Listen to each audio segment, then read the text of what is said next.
Assalamualaikum warahmatullahi wabarakatuh. Perkenalkan, saya Salsabila Isnania Ramadhani dari S1 Keperawatan semester 4.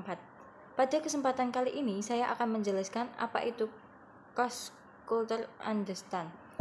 Cross culture understand adalah yaitu budaya.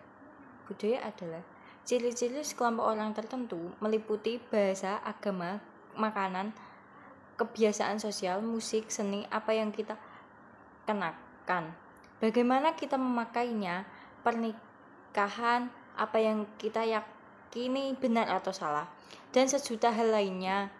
Hal ini dapat dilihat sebagai identitas suatu kelompok yang dipupuk oleh pola-pola sosial yang unik. Pada sekelompok tersebut, perbedaan budaya Indonesia dan budaya Amerika. Tinggal bersama dengan seorang teman perempuan atau pacar. Mungkin Anda pernah mendengar bagaimana orang Amerika cenderung tinggal bersama pacarnya sebelum menikah agar bisa saling mengenal. Jika Anda melakukannya di Indonesia, itu ilegal. Tetangga Anda akan bergosip tentang Anda setiap hari sampai Anda diusir dari rumah Anda sendiri. Pernikahan LGBT tidak diakui di Indonesia. Jadi jika Anda seorang gay atau lesbi, Anda harus menikah di luar Indonesia. Dan jika Anda ingin menikah, Anda dan pasangan harus memiliki agama yang sama. Bahkan Katolik dan Protestan tidak dapat dikompromikan. Indonesia adalah masyarakat yang sangat komunal dan berbasis keluarga, sedangkan Amerika sangat individualistis. Di Indonesia saya jarang melihat makanan lokal sendirinya, sedangkan di Amerika itu cukup umum. Amerika sangat individualistis. Saya akan mengatakan bahwa kebanyakan orang pada dasarnya egois. Hubungan antara budaya dan bahasa. Budaya mempengaruhi nilai, tradisi, dan metode interaksi kita, sementara bahasa memfasilitasi interaksi tersebut.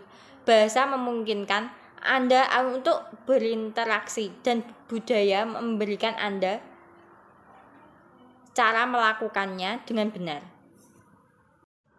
Contoh verbal pattern, role and style, making invitation and directness. Komunikasi verbal adalah komunikasi yang berbentuk lisan ataupun tulisan. Contohnya adalah penggunaan kata-kata. Sedangkan komunikasi nonverbal adalah komunikasi yang tidak menggunakan kata-kata. Contohnya menggunakan bahasa tubuh seperti mimik wajah dan gerakan tangan. Bahkan intonasi suara dan kecepatan berbicara. Untuk komunikasi verbal sendiri ada tingkatnya, yaitu formal, semi-formal, dan informal. Verbal partner yang formal biasanya digunakan pada lingkup di luar akademik dan pada orang yang baru dikenal atau orang yang tidak mempunyai hubungan yang terlalu dekat. Sedangkan pada informal biasanya digunakan pada orang yang sudah kenal dekat. Contoh formal seperti I would like to introduce you to, how do you do? Do you have any suggestion? Just for your information, we would like to schedule another meeting in April. It's pleasure to meet you, ladies and gentlemen. Due to unexpected accident, we shall apologize for the delays in starting the event. We would like to begin the ceremony in half an hour. Contoh semi-formal, can I ask you something? We need to talk to her before we didn't. Are you coming? Have you got any ideas? Just for your information, we dislike to arrange another meeting in April. Contoh informal, we should have a word with Ifis. You coming? Any ideas? We need to check everything before we carry on. Just fit. We dislike to fix up a meeting on April. Rule and style, aturan dan gaya komunikasi orang Amerika. Student, excuse me, I dislike to ask you a couple of questions, Professor? Sure, go right ahead with the problem.